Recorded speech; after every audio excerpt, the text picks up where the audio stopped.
Pinangunahan ng Eastern Police District ang seremonya upang bigyan ng pagkilala at parangal ang 12 retiradong uniform police officer at 3 non-uniform personnel o NUP sa Salamat Kapatid Program. Ang aktibidad ay ginanap sa EPD Headquarters at ito ay pinasinayaan ni Police Colonel Leonard L. Luna, Deputy District Director for Administration, kasama si Police Colonel Aldren S. Gran, Chief District Directorial Staff ng EPD, at dinaluhan ng iba pang mga opisyal ng nasabing distrito, kasama ang mga pamilya ng mga retirado. Layunin ng programa na pasalamatan ang mga veteranong pulis sa kanilang dedikasyon, sakripisyo at tapat na paglilingkod sa bayan at sa komunidad sa loob ng maraming taon. Tumanggap ang mga retirado ng mga plake ng pagkilala at iba pang mga tokens ng pasasalamat bilang pagpupugay sa kanilang marangal na pagtatapos sa serbisyo. Nagbigay naman ng kanyang mensaheng pasasalamat si retired Police Lieutenant Colonel Joseph Y. Aranda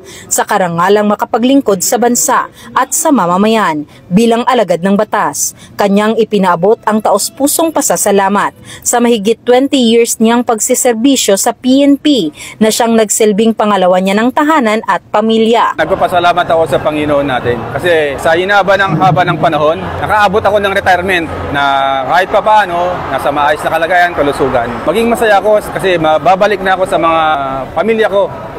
Yung mahabang panahon na ginugol ko serbisyo, yung mga oras na wala ako sa mga special occasions, birthday, Christmas man yan, kahit anong holiday, wala ako sila. Masasabi na magaan ang pakiramdam ko kasi sila naman ang paglilingkuran ko. Sa inyong pagre-retiro, ito hindi katapusan kundi panimulang yugto ng inyong buhay. Saludo ang buong kapulisan ng Eastern Police District sa inyong serbisyo at paglilingkod sa ating bayan. Mula dito sa Eastern Police District, ako po ang inyong Police News Network Correspondent, Patrolwoman Jenny Midolor, alagad ng batas, tagataguyod ng Balitang Pulis.